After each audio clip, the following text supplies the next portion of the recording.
Choosing Home by ginnyrules27, Chapter 8. The four of them arrived at the front door of Ben's castle, the purple smoke fading from view. "Everyone okay?" Mal asked, and then paused as she did a head count. "Hold on, I'll be right back." "Where are you going?" Uma exclaimed, but Mal didn't answer, as she enveloped herself in another cloud of purple smoke. Thankfully, she was only gone for 5 minutes, as the cloud returned. When it faded from view, Uma shook her head in amusement. "Of course you brought Estelle," she chuckled. "Hey, if we're going to track down Freddy, he's got just the nose for the job." Mal shrugged. "Now let's go, we're burning cloud." Uma nodded, and the 5 of them made their way into Ben's castle. Mal rushed down the hall ahead of the others. Only Estelle was able to keep pace with her. "Ben! Ben!" "Mal, we're in here!"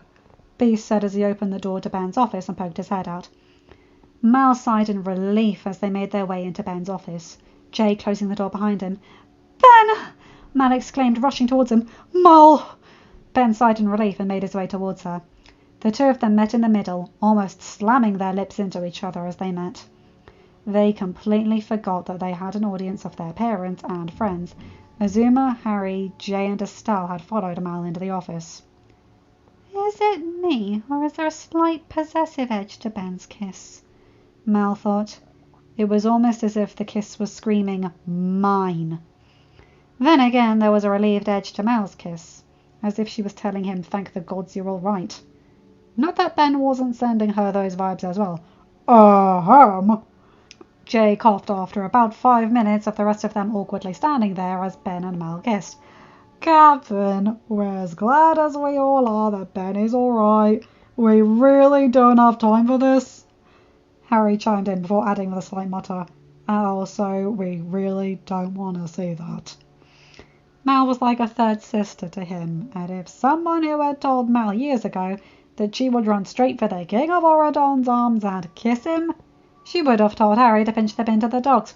"Mal, jeez, come up for air. Do we need to pull you two apart?" Uma exclaimed as the two of them continued. "Gods, if you had told me that my cousin would be openly kissing her fiancé in front of both of their parents, I probably would have thought you'd gone mad." Estelle gave a small yip and gently began to pull on Mal's sleeve. Okay, sheesh. Just wait until you four get significant others." Mal sighed as she pulled back, Estelle nudging his way in between them and sitting down in front of Mal. "Easy, boy. You know Ben," Mal said with a chuckle. "I think Estelle's just trying to warn you that time's not on our side here," Persephone pointed out with an amused smile. "Also, hi, Mal." "Hey, Mum," Mal said as she went to go and hug her mum. "Is Haddie doing okay?" "Your grandmother said he's pouting since he's not allowed to help with whatever's happening down here." Persephone shook her head. "Your brother is the third most stubborn person I know." "Who are the other two?" Persephone gave her daughter a look. "You and your father." "Ah, that... Wait a minute, I'm not stubborn," Mal exclaimed. "Topic for another time, dear," Persephone told her. "Topic for another time." Mal nodded. "Right." "Captain, I hate to ruin this happy moment, but do we have time for this?" Harry said. "You know, Crazy Witch Boy is out there with Benny's ex-girlfriend, who is now... Oh, what's that phrase I'm looking for? Scary beyond all reason." Jay offered. "That's the one." Harry nodded. Right. Plan?" Mal nodded, looking at the adults. "I've got guards passing out as many gas masks as they can to prevent the mass sleeping curse," Ben said, slipping into his role as king. "Audrey knows Maleficent's story cover to cover, and if she's got her scepter, she might go for something big. I was trying to get my father to go to the safe castle when you arrived, Mal." Beast rolled his eyes. "Ben, we've got bigger issues then." "Actually, Beast, he's right." Persephone spoke up. "Yes, Princess Emma is the unofficial heir, and Mal is King Ben's fiancé. But there is no official heir who can take over in the event something happens to Ben. As former king, you'd be the person the kingdom looks to if, God forbid, something did happen to King Ben and Princess Emma." "See?" Ben said, looking at his father. "Now, Dad, will you please go to be with Mom?" Ben, if I hadn't been here when Audrey and Freddie attacked, would you have been able to duck in time? Probably, Ben shrugged. I do have some of your beast reflexes after all. But with how quick Audrey was with the scepter, you might have gotten cursed. Beast stated. Ben paled slightly. Audrey knew his worst nightmare was somehow turning into a beast, like his father.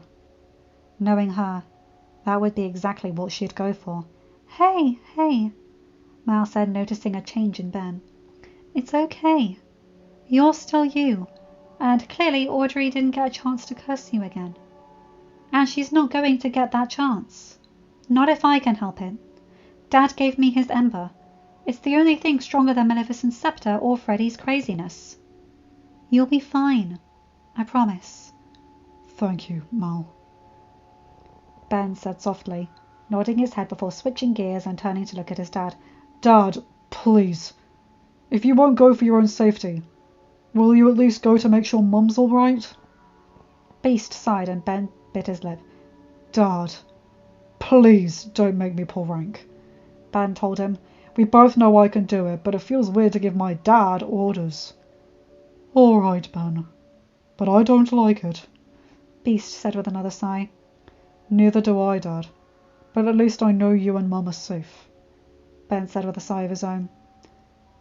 If I thought I could, I'd send Chip with you too. I'll be fine, but please, just go! Beast sighed and rested a hand on Ben's shoulder. The minute this is over, you call me, Ben. I will, Ben promised. Beast nodded and gave a small bow of his head to Persephone and Mal, before following one of the guards out. Right. Mum, I think we need to employ some defensive measures. Mal sighed as soon as Beast was out of earshot. I completely agree, Mal. Persephone nodded.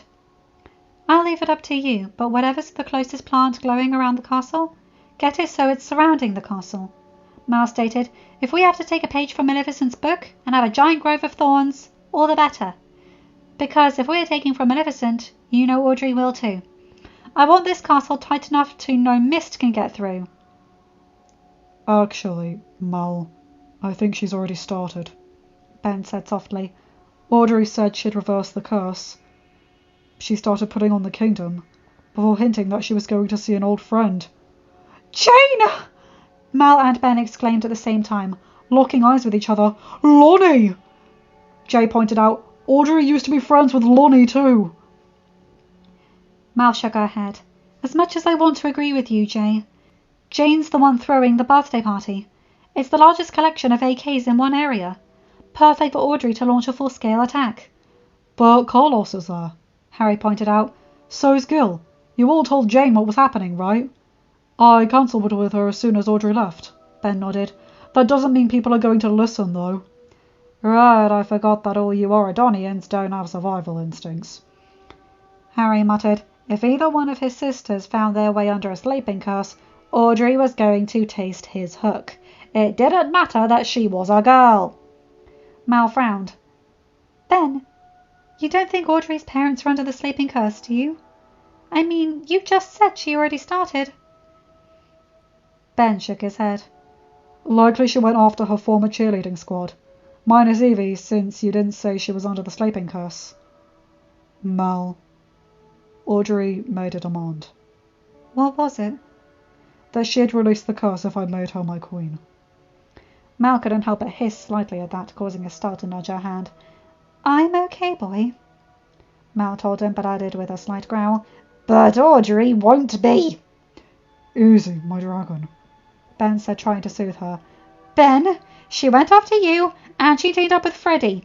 I'm not going to go easy on her. Okay, so what's our next move? Jay asked, causing both of them to look over at the others. Kill Freddie for going after my sister when she was 13? Harry suggested. No, that's move 10. Mal stated. Do any of our next moves involve me getting to harm Freddie in any way, shape or form? If we can find them, Mal promised, and then glanced over at Ben. Guys, keep planning. What's wrong? Ben asked. Can we talk? Mal asked, keeping her voice soft so the others wouldn't overhear. Ben nodded, and the two of them slipped out into the hall. What's up? Ben asked, gently brushing a bit of Mal's hair back behind her ear. He chuckled slightly as he saw two attendants walk up, and then turned back around as they saw him with Mal, almost as if they were intruding on some private moment. Mal sighed and gently rubbed her thumb over Ben's bruised knuckles. Ben, why did you punch Freddie? You're not a puncher. You ask questions first, try to resolve peacefully second, and then punch never kind of guy. It was Ben's turn to sigh. He made some comments about how false gods can be very lustful, and that I won't be around forever, and how you might want a real man instead of a beast. Hey, first of all, ignore Freddie's dribble, Mal told him. It holds no weight. And if I need a real man, all I need to do is look at the man I'm marrying. But while we're on the subject, have you really thought about what marrying someone who's likely immortal will mean for you? Of course I've thought about it, Mal, Ben told her, and it doesn't matter to me. I'm marrying the woman I love. What else matters? The fact that you'll likely age, and I probably won't by a certain age? The fact that we'll probably get 90 years together at most? Mal said, her voice quiet. Ben sighed and kissed the top of her head. Mal, I've got some leftover beast enchantment running through my veins. I'll likely live longer than normal, and even if I didn't have that, it was one of the questions your mum asked me when I asked permission to marry you. If I minded the fact that you were immortal. He gently cupped her cheek with his hand. I knew exactly what I was getting into when I proposed that night, and I will be happy with however long we get. Whatever comes from it, we'll work it out. Are you sure though, Ben? I love you so much. I would hate for this to be an unfair relationship for you, Mal said softly. At some point, you're not going to be here, and I still will be. I've never been more sure of anything other than the fact that I love you, Ben said. And, Mal, you're forgetting one thing. Who's the person in your family who owes you a favour more than anyone? Not to be vindictive or anything, but he kind of owes you one after putting you with Natalie. Zeus probably owes me 5 years' worth of favours at this point, Mal muttered. After all, if Zeus had helped Dad with Mum, I wouldn't have been stuck with the dragon. The idea's not bad, actually, and Ben's not the only one I could ask for. Jay, Harry, Carlos, Gil. Uma would probably already have it from Poseidon, so there's nothing to worry about there. Plus, it'd be a way to tick off the fates after all the lifelines they cut. She shook her head. But I'm Hades' daughter, Ben. Zeus and Dad, they're not exactly on speaking terms. I doubt he'd do anything for me.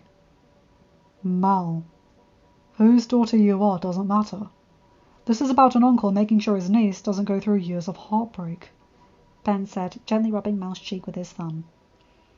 If it comes down to it, I can speak with Hercules. I'm sure Zeus would gladly make Meg immortal if Hercules asked. Why should it be any different for you? Ben, you know as well as I do that the people of Auradon place importance on whose child you are. After all, Leah certainly placed importance on me being Maleficent's daughter, even though I wasn't. Besides, Zeus didn't even help when Mum was asking him for assistance years ago. Why would he help me now? I'll keep it in mind, but I don't want to get my hopes up, Mal said with a sigh. Well, whatever you decide, I'll be there with you, Ben promised, gently kissing the top of her head once more. Also, does your head smell like strawberries? Lonnie got it for me. It's strawberry-scented shampoo, Mal said, looking up at him and raising an eyebrow. And why are you smelling my head? I told you. Leftover beast enchantment, Ben chuckled. Enhanced senses are one of the traits. Mal chuckled and shook her head. You know, I still can't believe that you asked my parents' permission to propose. It's what we're taught here in Oridon, Ben said. I'm sure Chad will ask permission whenever he finds the right girl, and Amir and Akio definitely will. Besides, Mal, your parents are gods. I'd rather stay on their good side. You really think I'd be able to propose to you this young if they didn't know about it? Well, when you put it that way, I'm sure Jad appreciated the heads up, so he wasn't hollering for pain and panic to bring him his punishment tablet. My thoughts exactly. I'm guessing Mum teared up a little when you asked? Mal asked. You'd be right, Ben nodded. You know she's going to bawl like a baby when we get married. Mal said with a sad smile. She always tells me that time goes too fast. Ben smiled softly. That it does. But all we could do is make the most of the time that's given to us. Mal leaned up and kissed his cheek. I hate to be a buzzkill, but we'd better get back in there. The longer we put off planning, the more time Audrey and Freddie have to cause havoc. You're right. Ben sighed before giving Mal a small smile. Besides, the more time they have to plan and run wild, the less time we have to plan other things. Like our wedding. So true, Mal said with a playful smirk. They made their way back in there. So, guys, got a plan? We're still on killing Freddie, Uma told her. Come on, guys, you know murder's frowned upon here. Mal sighed. But Mal, it's Freddie. Who would miss him? Harry exclaimed. How much more damage does he have to do in order to warrant it? He openly said how much he wants to kill you and Uma. And probably not just stop there, if I'm honest. Not to mention the comment he made about CJ when she was 13. He broke out of the aisle, gave your fiancé, the King of Oridon, a concussion, and would have had no qualms in killing him. He's aiding the sleeping brat throwing a coup. Do I need to go on? At that point, Ben's phone rang, and he quickly answered, preventing Mal from responding to Harry's points. Hey, Jane, what's up? Hang on, hold on. Are you okay? You're talking too fast, Jane. Wait, Audrey was where? At your party? She did what? Freddie has who? Who's still conscious? Okay, send them over to Evie's. Okay, and then get yourself to safety.